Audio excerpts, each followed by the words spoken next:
We're now in part 3 of our many part series over guided reading, that is small group or one-on-one reading with the student.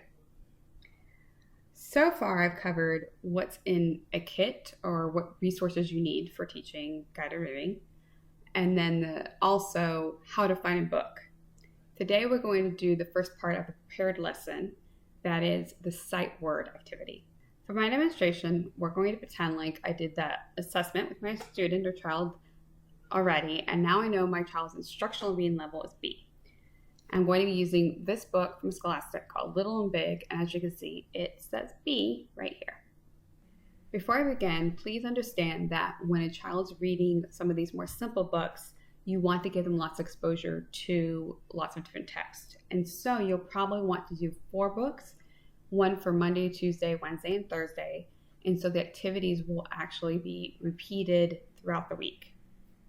For every book you're doing this for, you'll want to have it written down in a guided reading lesson. You can go on to Google and search for a guided reading template, and there's some very nice professional looking ones. Today, for my demonstration, I'm going to show you the ugly way to do it. Now for reference, you'll need a list of sight words. A very common word list that's out there and has been out there for decades is called the Dolch sight word list. I'm going to be using that for my demonstration today. It's a very good list. It's not the only list, but it is a very good list to use. So first thing you're going to want to do is read the book. So Little and Big.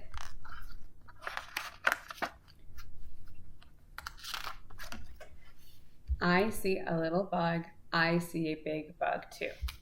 I see a little frog. I see a big frog too. I see a little bird. I see a big bird too. I see a little cat. I see a big cat too. I see a little dog. I see a big dog too. I see a little horse. I see a big horse too. And finally, I see a little kid. I see a big kid too. Once you've read it, you'll want to refer back to one of the sight word lists, like the one I mentioned before called Dolch, and look for any words in the book that might be on the list as well. I actually went ahead and did it. So these are the words that you'll hear in the book: A, I, little c, big, and two, T-O-O that is. One trick to help this go faster is to listen for a lot of words that are repeated quite a bit. Oftentimes those are sight words. Another trick is if you look this up online, you can find it on a digital copy where you can actually search on a website, for example, using Control F. Like I said before, this is the ugly way of doing this. If you have a blank piece of paper, you're going to want to write down the name of the book. Again, I'm going to be using a marker to make it easier to read. I would normally do it with a pencil or pen.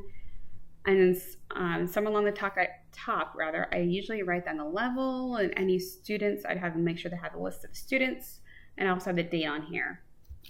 Then below that, I would write down sight words, and then I would list any sight words that I was going to use in my lesson.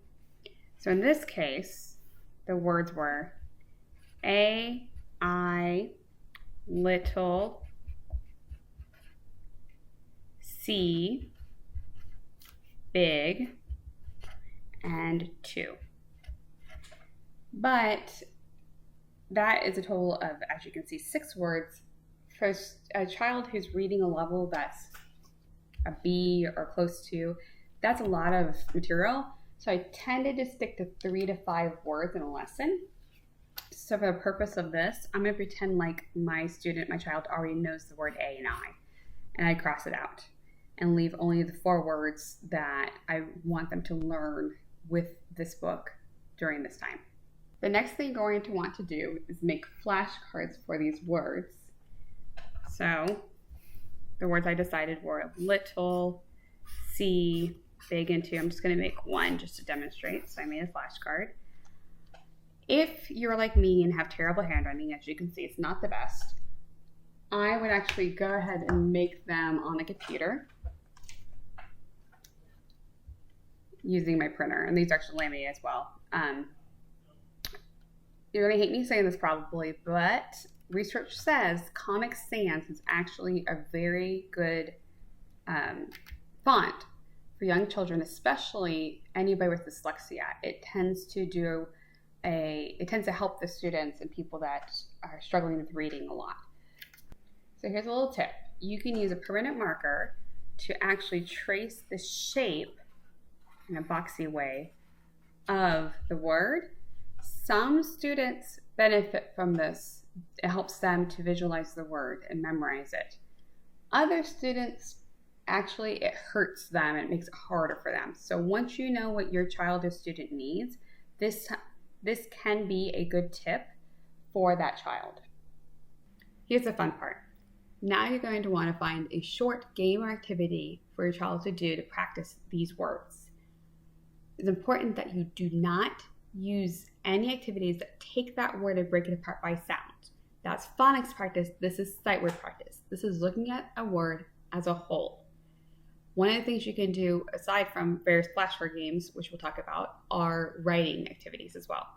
So for this video, I'm going to give you 10 sight word activity ideas.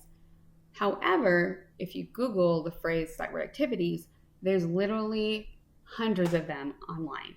So don't feel like my list is the finite end all be all list of all sight word activities, please. 1. Sight word checkers. You can use masking tape or even permanent marker to write words on checker pieces, and then your child is only able to move it if they can read the word on it first. 2. Have them write the word in shaving cream. 3. Rainbow write the words. Have them write the words 3 to 5 times using different colors overlapping them. 4. Write the words on balls and have them say the words either before they toss it or as they catch it. 5. Put the words on strips of paper, put them in balloons before blowing them up, then have the student or child pop the balloon to find the word and then read it to you. Write the words on the sidewalk using chalk and have your child read the words before erasing it with a water gun. Have your child use Play-Doh, rolling it into word shapes, and then forming the letters to make the words. Sight word hopscotch. Draw a hopscotch pattern outside and put those flashcards in the hopscotch pattern so that as a child jumps, they can only jump into one that they've read the word of. Put the words on strips of paper again, but this time put in Easter eggs and then hide them around the house or outside and have the child find it, open it, and read the words to you. And for our last one, I will actually demonstrate it to you. In an earlier video, I mentioned that for the activity I would do for sight words, you would need poker chips. So we're actually going to play sight word bingo. You can go on the computer and type out the words on paper using templates that you can find online. Or again, you can do it the ugly way.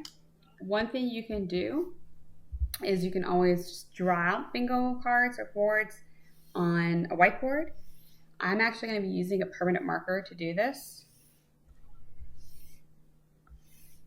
and just writing in the sight words into each box. And so for this demonstration, I'll just do one and say 2, T-O-O. And then again, do more. There were 4 words total that we were going to make sure they knew: 2, big, C, and little. But if you notice, there's actually a total of 9 blanks. So what I would tend to do is add in any of those sight words that I had crossed out before, like the word I, and maybe one that I want them to practice a little more from a previous book or previous lesson until all of them are filled out. I would usually try to make each board unique for each student based on what they needed. And then I would take those flashcards that I had made, and of course adding in any extra words you would see on these boards, and then I would just play bingo. And I would say the word, and the student would cover up the word as I said it and showed it. And because I wanted to practice all the words, I typically play blackout. But that's your choice as to what you want to do with that. Then, remember that little trick I mentioned before? If you use permanent marker on something, not everything, but oftentimes, you can actually just use a dry erase marker, color over whatever it is you want to erase, and it does erase off of it. Here's another tip to make your life a little easier. If you're doing more than 1 book a week, so maybe up to 4, you can always redo this activity every day with the whole new book, with all the new words, and just erase the words and replace the words daily.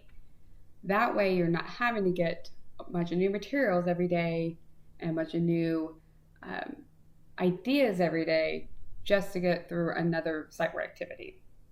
I want to add that for sight word activities, it's very important that the student or child sees the words as much as possible as a whole. So in the case of bingo, you want to make sure you're holding up this card and showing it to them and not just saying the word. If you're playing a different activity, one of the many activities I mentioned, again, flashcards are very important that they see the whole word and that you're holding it up for them to be able to see all the parts of it. So now that you know how to create the activity for sight words, next time we'll cover activities for phonics.